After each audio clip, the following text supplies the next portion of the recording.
என்னுடைய குமாரனை நான் கொடுப்பேன், உனக்குள்ள பூமியில் இருக்க வம்சங்கள்லாம் ஆசீர்வதிக்கப்படும். அந்த ஆசீர்வாதம் இயேசு கிறிஸ்து மூலமா அவரை விசுவாசிக்கிற எல்லாருக்குமே வருகிறது என்று சொல்றாரு. சுவிசேஷமாய் அறிவித்தார்னு சொல்லப்பட்டிருக்கு. ஏனோக்கு பாருங்க, ஆண்டவருக்கு நண்பரா இருந்ததுனால, பொதுவா நண்பரிடத்துல நம்ம எதையுமே மனசுல வச்சிருக்க மாட்டோம். கணவர்கிட்ட இல்ல வீட்டில் இருக்க அம்மா அப்பா கிட்ட கூட சொல்லாத நண்பர்கள்ட்ட ரொம்ப தாராளமா ஏராளமா சொல்லுவோம்.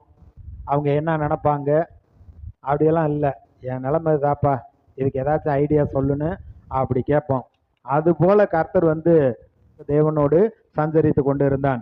இப்போ நோவா பூமியில் இருக்க எல்லா மனிதர்களை பார்த்து அழிக்கணும்னு ஆண்டவர் முடிவு பண்றப்ப நோவாவுக்கு கர்த்தருடைய கண்களில் கிருபை கிடைத்தது. நோவா அந்த காலத்தில் இருந்த ஜனங்களுக்குள்ளே உத்தமனும் நீதிமானாய் இருந்தான். நோவா தேவனோடு சஞ்சரித்து கொண்டிருந்தான். அவரோடு அவர் சத்தத்தை கேட்டு அவரோடு எப்படி ஆதாம் ஏவாள் அந்த ஏதேன் தோட்டத்தில் பகல்ல குளிர்ச்சியான வேலையில தேவனோடு கூட அவர்கள் உலாவினார்களோ அவ்வளவு சந்தோஷம் மகிழ்ச்சி இருந்தது.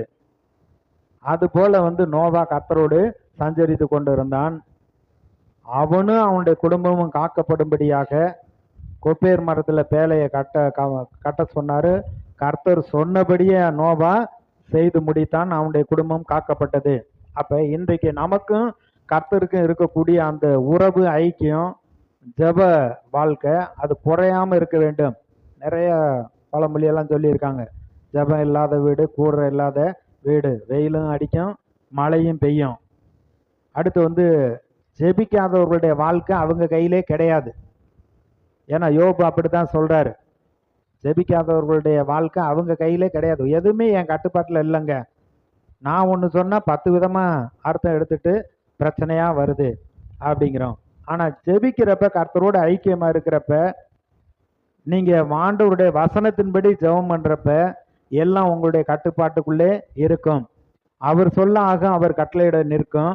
ஆனா உங்க வாழ்க்கைக்கு உங்களை எஜமானனாக வைத்து நீங்க சொன்னீங்கன்னா பரலோகம் அங்கீகரிக்குது, நீங்க நிராகரிச்சீங்கன்னா பரலோகம் நிராகரிக்குது. அந்த அளவுக்கு உங்களுக்கு ஆளுகையும் அதிகாரத்தையும் கொடுத்துருக்கிறார்.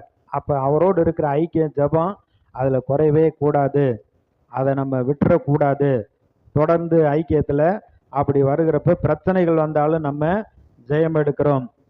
அடுத்து 2 கொரிந்தியர், நான் உங்களை கற்புள்ள கன்னிகையாக கிறிஸ்து என்னும் ஒரே புருஷனுக்கு ஒப்பு கொடுக்க நியமித்தபடியால் உங்களுக்காக தேவ வைராக்கியமான வைராக்கியம் கொண்டிருக்கிறேன்.